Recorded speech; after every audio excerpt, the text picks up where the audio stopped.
Hello everyone, welcome to FOC classes. This video is for class 11 yoga. आज की इस वीडियो में हम chapter 1 introduction to yoga and yogic practices के लिए important question and answers discuss करने वाले हैं।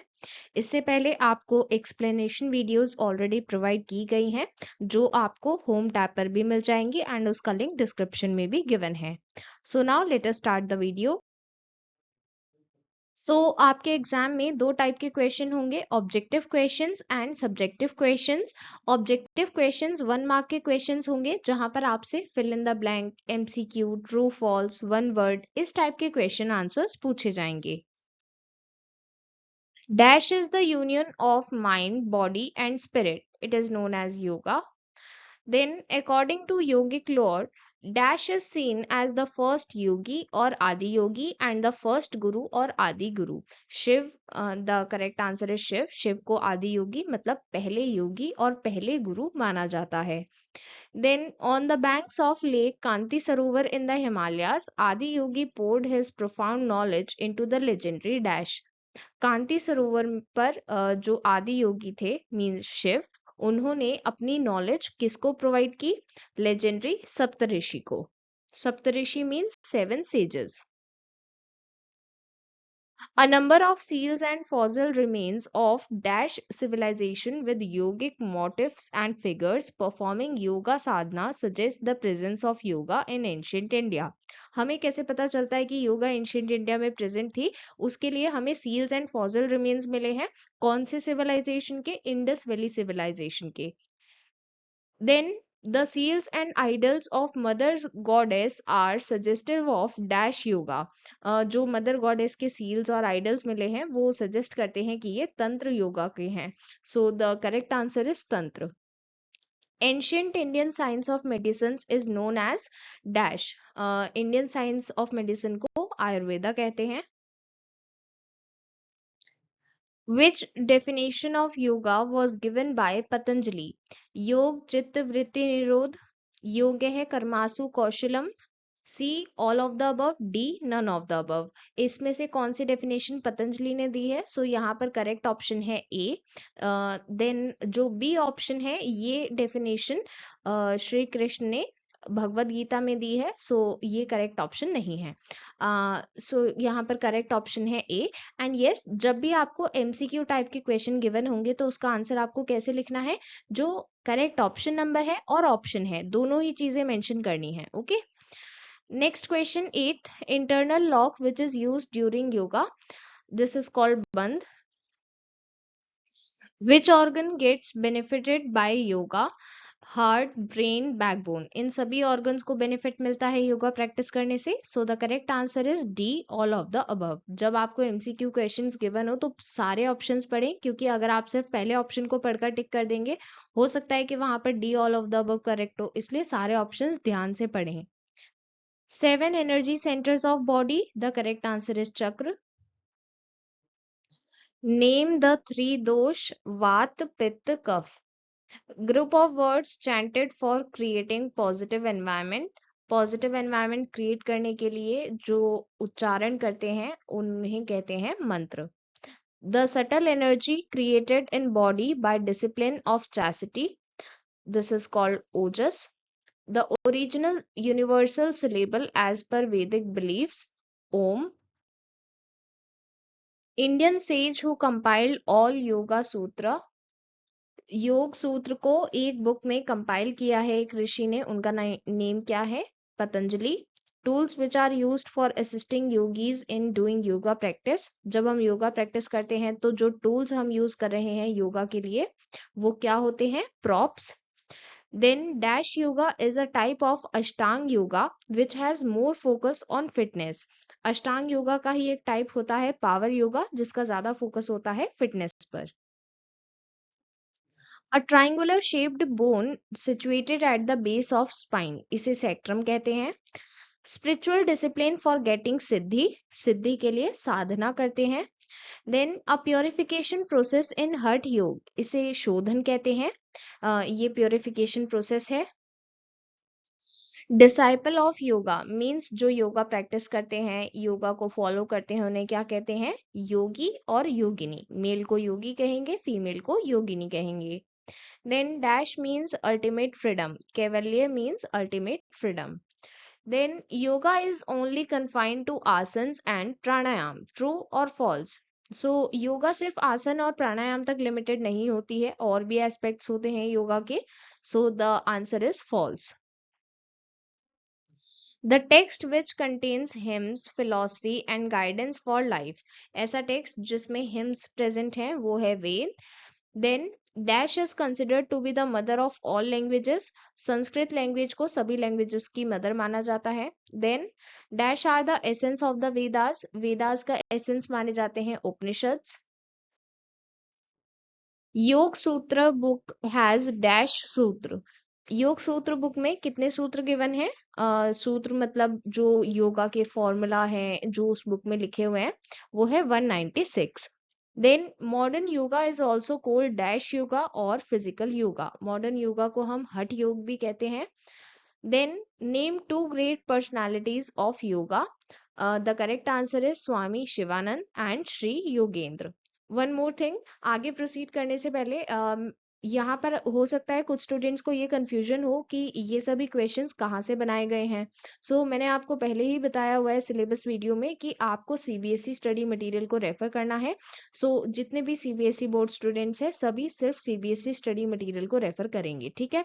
सो यहाँ पर ये सभी क्वेश्चन उसी से फ्रेम किए गए हैं, ठीक है.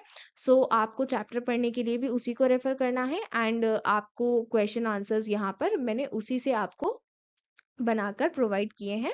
Okay, so you have to stick to CBSE study material only. Okay,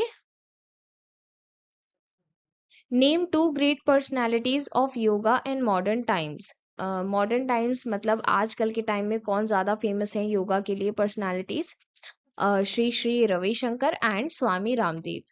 then BKS Iyengar was the founder of Dash Yoga. BKS Iyengar ने एक स्पेशल टाइप की योगा को फाइंड किया था, उसके फाउंडर माने जाते हैं, उसे हम कहते हैं Iyengar yoga. Then we should avoid spongy और air filled mattresses for yoga. Spongy mattresses पर हमें योगा प्रैक्टिस नहीं करनी चाहिए क्योंकि उसमें हमें जो हमारी स्पाइन है उसको रिक्वायर्ड सपोर्ट नहीं मिल पाता है. क्या ये स्टेटमेंट ट्रू है या फिर ये फॉल्स है? ये स्टेटमेंट ट्रू है. It is highly recommended that your stomach is empty while doing yoga. जब हम योगा प्रैक्टिस करते हैं तो हमारा स्टमक एम्प्टी रहना चाहिए. बिल्कुल, ये स्टेटमेंट ट्रू है. एंड यस, जब ट्रू फॉल्स के क्वेश्चन गिवन होंगे तो आपको पूरा मेंशन करना है ट्रू या फॉल्स. आप सिर्फ टी या एफ मेंशन नहीं करेंगे, ठीक है. Next, during yoga you should breathe through your dash. जब हम योगा प्रैक्टिस करते हैं तो हमें नोज के थ्रू ही ब्रीथिंग करनी है. Then one must be vegetarian to start practice of yoga, true और फॉल्स? अगर हम योगा प्रैक्टिस करना स्टार्ट कर रहे हैं और हम वेजिटेरियन नहीं हैं तो भी कोई प्रॉब्लम नहीं है, हम योगा प्रैक्टिस स्टार्ट कर सकते हैं. सो ये एक नेसेसरी कंपल्शन नहीं है कि तभी आप योगा परफॉर्म कर पाएंगे अगर आप वेजिटेरियन हैं. सो ये कोई कंपल्शन नहीं है. So the statement is false. In Dash Yoga, yoga is practiced to gain mastery over the mind through willpower. Means अगर हम ऐसी योगा की बात कर रहे हैं जिसमें हम अपने माइंड को कंट्रोल करने की बात करते हैं, सो वो कौन सी योगा होती है? Raj yoga. Then in dash yoga the ultimate aim is to understand the reality of atma and the ability to differentiate it from the body. हमारी आत्मा और शरीर दोनों अलग अलग हैं, हम अपनी आत्मा की रियलिटी को समझ पाएं, ये हमारा एम रहता है. कौन सी योगा में? ज्ञान योगा में. ज्ञान योगा की स्पेलिंग आपकी बुक में कुछ इस तरह से गिवन है, इसलिए मैंने यहाँ पर ऐसे ही मेंशन की है. इसको ज्ञान योगा पढ़ना है, ठीक है. The dash remains the main source for the conceptual basis of कर्म योग. कर्म योग का जो मेन कंसेप्ट है वो कहाँ पर गिवन है? भगवत गीता में. The attitude we have towards things and other people is given by dash universal morality. Means हमारा दूसरों के लिए कैसा एटीट्यूड है, हम दूसरी चीजों के लिए, दूसरे लोगों के लिए कैसा एटीट्यूड रखते हैं, बिहेवियर रखते हैं, ये चीज हम कैसे सीखते हैं? यम से. So the correct answer is Yama. Then dash are the rules prescribed for personal observance. Means हमें कैसे बिहेव करना है, हमें कैसे रहना चाहिए, ये रूल्स हमें कहाँ से पता चलते हैं? नियम. द करेक्ट आंसर इज नियम. देन जब हम हठ योगा की बात करते हैं तो वो दो वर्ड से मिलकर बना है ह ठ. तो जो ह है वो इम्प्लाई करता है ईड़ा नाड़ी. So the first answer is Ida. Then जो ठ है वो सिग्निफाई करता है पिंगला नाड़ी. So the second answer is Pingala. Then the rise of dash leads to insight and union. So जब कुंडलिनी राइज होती है तो उसकी वजह से इंसाइट और यूनियन, यूनियन मतलब जो हमारी बॉडी, स्पिरिट और माइंड है उन सभी का यूनियन होता है. Next you have to choose the correct pair. इस तरह के मैच क्वेश्चंस भी आपको गिवन हो सकते हैं. सो आपको यहाँ पर करेक्ट पेयर मैच करना है. तो सबसे पहले आप यहाँ पर जो भी करेक्ट पेयर है वो बना लेंगे और फिर देख लेंगे कि कौन सा ऑप्शन करेक्ट है. ठीक है. सो यहाँ पर सबसे पहले गिवन है सोच. सो ये बेसिकली ये सभी नियम गिवन है. ठीक है. आप जानते हैं 5 नियम होते हैं. सो ये 5 नियम है और इनके मीनिंग यहाँ पर गिवन है. सो हमें आइडेंटिफाई करना है कि कौन सा करेक्ट मीनिंग है. सो शौच का मीनिंग होता है क्लीनिनेस. सो फर्स्ट का है बी. देन संतोष. संतोष का मतलब होता है कंटेंटमेंट, मीन्स हमें सेटिस्फेक्शन होना चाहिए. देन तपस, इसका मतलब होता है discipline use of our energy. हम जो भी काम कर रहे हैं तो हम अपनी एनर्जी सही जगह पर यूज करें, डिसिप्लिन वे में यूज करें. देन स्वाध्याय मीन सेल्फ स्टडी, हमें खुद को समझना है. Then Ishvara pranidhana mean celebration of the spiritual, हम खुद को गॉड को सरेंडर करें. सो यहाँ पर जो करेक्ट ऑप्शन है दैट इज सी ऑप्शन. 1 के लिए बी करेक्ट है, 2 के लिए डी करेक्ट है, देन 3 के लिए ई करेक्ट है, देन 4 के लिए ए करेक्ट है एंड देन 5 के लिए सी करेक्ट है. ठीक है. सो यहाँ पर option C is the correct option. Now let us proceed to subjective questions. So देखिए सब्जेक्टिव क्वेश्चंस होते हैं डिस्क्रिप्टिव क्वेश्चंस, मतलब जहां पर आपको डिस्क्रिप्टिव आंसर लिखना है. अब यहाँ पर आपसे 2, 3 या 4 मार्क्स के क्वेश्चन पूछे जा सकते हैं. सो सबसे पहले हम 2 मार्क्स के क्वेश्चंस कवर करेंगे. And yes one more thing, हम यहाँ पर जितने भी क्वेश्चंस कवर कर रहे हैं जरूरी नहीं है कि जो मैंने आपको 2 मार्क्स में दिया है वो आपको 2 मार्क्स में ही दिया जाए. हो सकता है कि आपसे 1 मार्क्स में पूछ लिया जाए. ठीक है. सो आपसे जो क्वेश्चन पूछा जाएगा, जो भी टॉपिक्स हैं वो सभी टॉपिक्स हमने कवर किए हैं. हो सकता है कि क्वेश्चन का फॉर्मेट चेंज हो पर क्वेश्चन ऑल ओवर जो कंटेंट है उसी से पूछे जाएंगे. ठीक है. तो कंटेंट सेम है, आपसे क्वेश्चन का फॉर्मेट चेंज करके पूछा जा सकता है. ठीक है. So you don't have to be confused. आप कंसेप्ट पर फोकस करें, कंसेप्ट को लर्न करें एंड आप किसी भी टाइप का क्वेश्चन आंसर कर पाएंगे. ठीक है. What is the ideal age for yoga? Yoga के लिए कोई एज सच आइडियल एज नहीं होती है, कोई एज लिमिटेशन नहीं होती है. योगा में किसी भी एज का पर्सन योगा परफॉर्म कर सकता है नेसेसरी रूल्स को फॉलो करते हुए.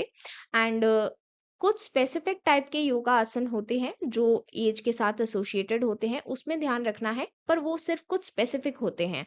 जनरली हम योगा परफॉर्म कर सकते हैं नो मैटर क्या एज है. What is the concept of unity in diversity? Unity in diversity एक ऐसा कंसेप्ट है जो हमें ये समझाता है कि यूनिटी होती है डाइवर्सिटी होने के बाद भी. मतलब अगर आप डाइवर्स हैं, मतलब जैसे एक ग्रुप है उसमें अलग अलग लोग हैं, सभी की अपनी अपनी कैरेक्टरिस्टिक्स होंगी तो वो डाइवर्सिटी शो कर रहे हैं. पर उनकी डाइवर्सिटी फ्रेगमेंटेशन की वजह से नहीं है. ऐसा नहीं है कि वो अलग अलग हैं, वो लोग फिर भी यूनाइटेड हैं. भले ही उनमें कोई यूनिफॉर्मिटी नहीं है, कोई सिमिलैरिटी नहीं है, पर फिर भी वो यूनाइटेड हैं. इसी चीज को हम कहते हैं unity in diversity. That shifts focus from unity based on a mere tolerance of physical, cultural, linguistic, social, religious, political, ideological and or psychological differences. मतलब ये सभी डिफरेंसेस के ऊपर हम जो यूनिटी शो करते हैं, लाइक हम जानते हैं कि सामने वाला हमसे फिजिकली डिफरेंट है, उसका कल्चर डिफरेंट है, उसकी लैंग्वेज डिफरेंट है, मतलब बहुत सारे बेसिस होते हैं जो हम जानते हैं कि हाँ ये इन चीजों पर हमसे डिफरेंट है, बट फिर भी हम यूनाइटेड हैं। So that is the concept of unity in diversity. और इसी की वजह से अलग अलग होते हुए भी हम सभी के बीच में जो इंटरेक्शन होता है वो एक एग्जाम्पल है यूनिटी इन डाइवर्सिटी का, मीन्स हम डाइवर्स होते हुए भी यूनाइटेड हैं। नेक्स्ट क्वेश्चन, हाउ इज भक्ति अचीव्ड? भक्ति अचीव करने के लिए हमें अपने डिजायर्स का सेक्रीफाइस करना होता है। जब हम अपने डिजायर्स को सेक्रीफाइस कर देते हैं उससे प्रेम बनता है, और जब प्रेम को शरणागति के साथ मिलाते हैं, मतलब हम खुद को गॉड को सरेंडर कर देते हैं, that results in bhakti. Now let us proceed to subjective questions of 3 marks.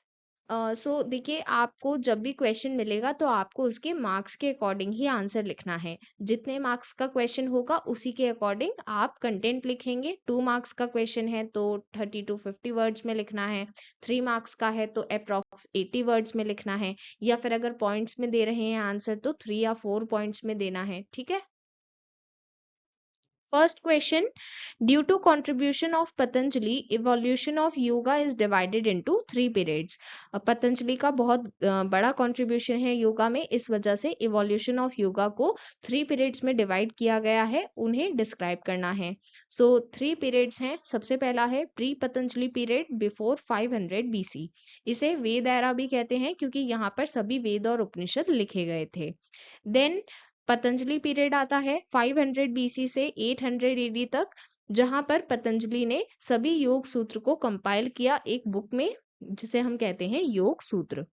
Then post Patanjali period जो 800 AD से अभी तक चल रहा है, एंड इसमें new forms of yoga emerge हुई, और जो ओल्ड वंस थी वो भी एग्जिस्ट कर रही थी और न्यू फॉर्म्स भी एमर्ज हुई। What are the ideal clothes for yoga? Yoga के लिए हमें loose light and comfortable clothes पहनने चाहिए, जिसमें हम आसानी से योगा परफॉर्म कर पाए, हमें कोई प्रॉब्लम ना हो। एंड ऐसे क्लोथ्स होने चाहिए जो हमारी बॉडी को प्रॉपरली कवर करें। ऐसा नहीं होना चाहिए कि योगा परफॉर्म करते टाइम हमें हमारे कल्चरल बिलीव्स के अकॉर्डिंग हमारी बॉडी कवर्ड ना हो, एंड दोनों क्लैश करें, ऐसा ना हो। तो इसलिए अपने कल्चरल बिलीफ के अकॉर्डिंग अपनी बॉडी को प्रॉपरली कवर करें। Then remove your spectacles, watches और any jewellery before starting the asana. अगर आपने कोई भी एक्स्ट्रा चीज पहनी हुई है क्लोथ्स के अलावा, लाइक स्पेक्टिकल्स हो सकते हैं, वॉच हो सकती है, या कोई ज्वेलरी, ईयरिंग, इस तरह की चीजों को रिमूव कर दें, क्योंकि जब आप योगा परफॉर्म करेंगे तो हो सकता है कि उससे आपको चोट लग जाए, तो इसलिए ऐसी चीजों को ना पहने। What are the 3 phases in ज्ञान योग? ज्ञान योग में 3 phases होते हैं। सबसे पहला है श्रवण, मीन्स हमें सबसे पहले नॉलेज एक्सेप्ट करनी है। नॉलेज किसी भी फॉर्म में एक्सेप्ट की जा सकती है, लाइक हम बुक रीड कर सकते हैं, लेक्चर सुन सकते हैं, वीडियो देख सकते हैं। हमें नॉलेज एक्सेप्ट करनी है फर्स्ट फेज में। देन सेकेंड फेज मनन, इसमें हमें उस नॉलेज को रिवाइज करना है, उसे और डीपली समझना है। देन थर्ड स्टेज इज निधि ध्यासन, इसमें हमें एक्सपेरिमेंट करना है, मतलब जो हमने नॉलेज एक्सेप्ट की है, जो हमने नॉलेज सीखी है, अब हमें उसे अप्लाई करना है, उसको रियल लाइफ में उसकी एप्लीकेशंस देखनी है। Understood? What is the classification of actions as per karma yoga? कर्म योगा के अकॉर्डिंग एक्शंस की 3 कैटेगरीज होती हैं। सबसे पहले है तामसिक कर्म, मींस ऐसे कर्म जो वॉयलेंट होते हैं, मतलब जिसमें हम दूसरों को नुकसान पहुंचाते हैं, एंड उससे सामने वाले को कोई ना कोई नुकसान हो रहा है या उसे दुख हो रहा है, ऐसे एक्शंस। एंड इसकी वजह से हमें कंफ्यूजन होता है एंड हम डिल्यूशन की स्टेट में रहते हैं। देन राजसिक कर्म, राजसिक कर्म वो काम होते हैं जो हम अपनी डिजायर्स को पूरा करने के लिए करते हैं, एंड उसमें हमारा ईगो होता है, एंड उसमें हम एफर्ट्स तो लगा रहे हैं पर वो किसी ना किसी डिजायर की वजह से हैं। देन थर्ड टाइप इज सात्विक कर्म। ये ऐसे काम होते हैं जिसमें हमें कोई अटैचमेंट नहीं होता है एंड ना ही इसमें हम उस काम से अटैच्ड हैं और ना ही हमें कोई हेट है। तो ये बिना किसी लव या हेट्रेड की फीलिंग के किया जाता है एंड इसे बेस्ट माना जाता है क्योंकि इसमें हम किसी भी अटैचमेंट की वजह से वो काम नहीं कर रहे हैं। Understood? Now let us proceed to subjective questions of 4 marks. What is the objective of yoga practices? अब देखिए यहाँ पर हमसे ये नहीं कहा गया है कि आपको कितने ऑब्जेक्टिव्स बताने हैं, पर हमें ये पता है कि ये 4 मार्क्स का क्वेश्चन है तो हम यहाँ पर मिनिमम 4 पॉइंट्स लिखेंगे, ठीक है? So the first objective is to attain higher level of consciousness, then to integrate moral values ताकि हम वो moral values सीख पाएं, and to develop focus and concentration, हमारा concentration बढ़े, then to strengthen body and mind connection, हम अपने body और mind के connection को strong बना पाएं। List few misconceptions about yoga. Yoga is to be practiced and performed only by sannyasi. सिर्फ जो सन्यासी होते हैं वही योगा परफॉर्म कर सकते हैं ऐसा मानना होता है, बट ऐसा नहीं है। जो नॉर्मल लोग हैं, जो नॉर्मल लाइफस्टाइल जी रहे हैं, वो भी योगा प्रैक्टिस कर सकते हैं। Then yoga can be done anywhere and any time, but ऐसा नहीं होता है। योगा प्रैक्टिस करने के लिए आपको प्लेस भी देखनी होगी, वो वेल वेंटिलेटेड होनी चाहिए, टाइम भी देखना होगा, इसलिए ये स्टेटमेंट भी गलत है। Then only fit rich and healthy person can do yoga. कभी कभी जो इंसान बीमार होता है वो सोचता है कि मुझे योगा परफॉर्म नहीं करना चाहिए क्योंकि मैं बीमार हूँ या फिर मैं रिच नहीं हूँ, तो ऐसा नहीं है। अगर आप हेल्दी नहीं है तब भी आप योगा प्रैक्टिस कर सकते हैं। स्पेसिफिक योगासन से आप ठीक हो सकते हैं और योगा प्रैक्टिस स्टार्ट करने के लिए आपका फिट रिच एंड हेल्दी होना जरूरी नहीं है। Then yoga always targets at reducing weight. हमें लगता है कि हमेशा योगा प्रैक्टिस करने से वेट रिड्यूस ही होता है, बट ऐसा नहीं है। योगा प्रैक्टिस करने से आपका बॉडी वेट आइडियल बनता है। सो अगर आपका वेट ज़्यादा है तो वो कम हो जाता है, और अगर कम है तो आपको हेल्प मिलती है क्योंकि आपका पूरा बॉडी सिस्टम, जितने भी सिस्टम है वो सभी प्रॉपरली फंक्शन करने लगते हैं, तो आप वेट गेन भी कर सकते हैं अगर आपके अगर आपका बॉडी वेट कम है। तो इसलिए हमेशा योगा वेट रिड्यूस करने में हेल्प नहीं करता है, कभी कभी वेट गेन करने में भी हेल्प करता है। सो योगा का जो मेन एम है वो है बॉडी वेट को आइडियल बनाना। Okay. Yoga has 4 paths, name them and their renowned followers. Yoga के 4 पाथ हैं जैसे कि भगवत गीता में भी बताए गए हैं। सो हमें इनके नेम बताने हैं और ये भी बताना है कि इनके रिनाउंड फॉलोअर्स का नेम क्या है। सबसे पहला है राज योगा, इसके फॉलोअर थे पतंजलि। देन भक्ति योगा, इसके फॉलोअर थे रामानुज। देन ज्ञान योगा, इसके फॉलोअर थे शंकराचार्य। देन कर्म योगा, इसके फॉलोअर थे स्वामी विवेकानंद। अब देखिए मैंने आपको बताया था कि जो भी हम क्वेश्चंस कवर कर रहे हैं जरूरी नहीं है कि उसी फॉर्मेट में पूछे जाएं। तो जैसे ये यहाँ पर 4 मार्क्स का क्वेश्चन गिवन है, अब हो सकता है कि यही क्वेश्चन इसमें से कोई एक पार्ट आपसे 1 मार्क के क्वेश्चन में पूछ लिया जाए, लाइक शंकराचार्य कौन सी योगा को फॉलो करते थे। तो इस तरह से आपसे क्वेश्चन पूछे जा सकते हैं, तो आप कंसेप्ट को लर्न करने पर फोकस करें, ठीक है। Name the 4 Vedas. 4 वेद होते हैं, Rigveda, Yajurveda, Samaveda, Atharvaveda. Next question, describe the 4 segments of the book Yoga Sutra. योग सूत्र में 4 पद गिवन है, मतलब 4 सेगमेंट्स में डिवाइडेड है बुक, इन्हें हम पद कहते हैं। सबसे पहला है समाधि पद, जहां पर समाधि के बारे में बताया गया है। देन साधना पद में साधना, जो एक स्टेट ऑफ मेडिटेशन होती है, उसके बारे में बताया गया है। देन विभूति पद, इसमें बताया गया है कि जब हम योगा प्रैक्टिस करते हैं तो उससे हमें क्या क्या रिजल्ट्स मिलते हैं। देन कैवल्य पद, इसमें बताया गया है कि हमारी जो माइंड बॉडी और सोल का कनेक्शन है वो योगा से कैसे अचीव कर सकते हैं, एंड हमें कौन कौन सी एक्सरसाइजेस करनी चाहिए ये यूनियन करने के लिए। So these are the 4 segments. What is the ideal place for yoga? Yoga practice करने के लिए हमें एक क्वाइट प्लेस में, या तो अगर हम किसी रूम में हैं तो वो प्रॉपरली वेंटिलेटेड होना चाहिए, अदरवाइज हम आउटडोर्स में भी प्रैक्टिस कर सकते हैं जहाँ पर ट्रीज हो, फ्लावर्स हो, ओपन एरिया हो, एंड हमें ऐसे एनवायरनमेंट में प्रैक्टिस नहीं करनी है जहाँ पर स्ट्रॉन्ग विंड्स हैं या फिर वहाँ पर डस्ट है। ऐसे एरिया में प्रैक्टिस नहीं करनी है। एंड जब हम योगा प्रैक्टिस कर रहे हैं तो हमारे आसपास इतना स्पेस होना चाहिए सो दैट कोई एक्सीडेंट ना हो पाए। पता चले कि हम आसन कर रहे हैं और फिर साइड में कुछ सामान है या कोई चीज़ है जिसकी वजह से हमें चोट लग जाए, तो इसलिए ओपन स्पेस में योगा प्रैक्टिस करनी है। एंड इलेक्ट्रिक फैन के नीचे योगा प्रैक्टिस ना करें। What is the ideal diet for yoga? Yoga के लिए कोई स्पेसिफिक डाइट रूल नहीं होता है। हमें ऐसा नेचुरल फूड कंज्यूम करना है जिसमें न्यूट्रिएंट्स हो, एक बैलेंस डाइट कंज्यूम करनी है। एंड योगा के एडवांस लेवल में ये रिकमेंड किया जाता है कि आप एक वेजिटेरियन लाइफ स्टाइल लीड करें, बट ये ज़रूरी नहीं होता है। तो जब हम इनिशियली स्टार्ट कर रहे हैं तो भले ही हम नॉन वेजिटेरियन हैं, बट हम योगा प्रैक्टिस स्टार्ट कर सकते हैं। बट एडवांस लेवल पर जाकर हमें कोशिश करनी चाहिए कि हम वेजिटेरियन बन जाएं। एंड ये एडवाइस किया जाता है कि हमें किस तरह की डाइट लेनी है। उसके लिए हमें ये ध्यान रखना है कि हम अपना हाफ स्टमक फिल करेंगे फूड के साथ, देन 1/4 वाटर के साथ, एंड क्वार्टर को एम्प्टी रहने देंगे। ठीक है। Mention dos and don'ts of yoga. क्योंकि ये 4 मार्क्स का क्वेश्चन है तो हम 2 डूज मेंशन करेंगे और 2 डोंट्स। सो यहाँ पर सबसे पहले डूज मेंशन करेंगे, मतलब हमें योगा के लिए क्या क्या करना चाहिए। सो योगा एक लेवल फ्लोर पर प्रैक्टिस करनी चाहिए और वहाँ पर प्रॉपर वेंटिलेशन होना चाहिए, एयर एंड लाइट प्रॉपरली आने चाहिए।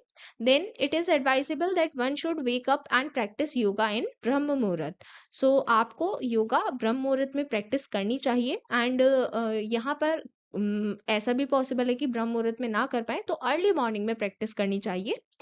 ये एडवाइसेबल है। देन डोंट्स मतलब क्या नहीं करना चाहिए। सो जब आपका फुल टमी है, आपने अच्छे से खाना खाया है, बहुत ज़्यादा खाना खा लिया है, तब आपको योगा प्रैक्टिस नहीं करना है एकदम से। आपको 2 to 3 आवर्स तक का वेट करना है। अगर आपने प्रॉपर मील लिया है तो आपको इतने टाइम का वेट करना है। Then don't do strenuous exercises after yoga. जब आप योगा प्रैक्टिस करते हैं तो आपकी मसल्स एक्स्ट्रा रिलैक्स हो जाती हैं, इसलिए आपको उसके बाद कोई स्ट्रेनस एक्सरसाइज नहीं करनी है, वरना मसल्स में ओवर स्ट्रेचिंग की प्रॉब्लम हो सकती है। Right basic rules of yoga that should be kept in mind. Yoga के लिए कुछ बेसिक रूल्स। सबसे पहला, हमें योगा रेगुलरली और सेम टाइम पर प्रैक्टिस करने की कोशिश करनी चाहिए। एंड जब हम योगा प्रैक्टिस कर रहे हैं तो हमारा सारा कंसंट्रेशन योगा पर ही होना चाहिए। ऐसा नहीं है कि हम योगा प्रैक्टिस कर रहे हैं और हमारा माइंड कहीं और ही है कि हमें क्या क्या काम करने हैं, हमारा कौन सा टास्क पेंडिंग है। हम जब योगा प्रैक्टिस कर रहे हैं तो सारा कंसंट्रेशन योगा पर रखेंगे। जब आप आसन परफॉर्म करें उसके बाद प्राणायाम परफॉर्म करना चाहिए और प्राणायाम के बाद मेडिटेशन परफॉर्म करना चाहिए। देन जब सारे योगा पोस्चर्स फिनिश हो गए हैं उसके बाद आपको रिलैक्स करना है। शवासन में आपको 2 to 5 मिनट्स तक रहना है। List major benefits of yoga. Yoga करने से हमारा इम्यून सिस्टम इम्प्रूव होता है जिससे हम डिजीज से प्रोटेक्टेड रहते हैं। हेल्दी हार्ट, हमारा हार्ट भी प्रोटेक्टेड रहता है, कोई हार्ट प्रॉब्लम्स नहीं होती हैं। बॉडी फ्लेक्सिबिलिटी इंप्रूव होती है एंड जब हमारी बॉडी फ्लेक्सिबल होगी तो हमें इंजरी होने के चांसेस कम रहेंगे। देन हमारा माइंड में पॉजिटिविटी भी बनती है एंड इससे हाइपरटेंशन, डिप्रेशन, इन सभी बीमारियों से हम दूर रहते हैं। ब्रीफली एक्सप्लेन 2 ब्रांचेस अंडर राज योगा। राज योगा की 2 ब्रांचेस होती हैं, बहिरंग योगा, अंतरांग योगा। बहिरंग योगा का मतलब है एक्सटर्नल और आउटर पाथ योगा। इसमें ये अष्टांग योगा के फर्स्ट 5 लिम्ब से कंट्रोल की जाती है, यम, नियम, आसन, प्राणायाम, प्रत्याहार। देन अंतरांग योगा, इसका मतलब होता है इंटरनल और इनर पाथ ऑफ योगा। इसे कंट्रोल करते हैं अष्टांग योगा के लास्ट 3 लिम्स, धारणा, ध्यान, समाधि। एंड अंतरांग योगा की हेल्प से योगी के माइंड और सोल अवेकनिंग होते हैं। मीन्स जो माइंड एंड सोल की अवेकनिंग है उसके लिए अंतरांग योगा प्रैक्टिस करते हैं।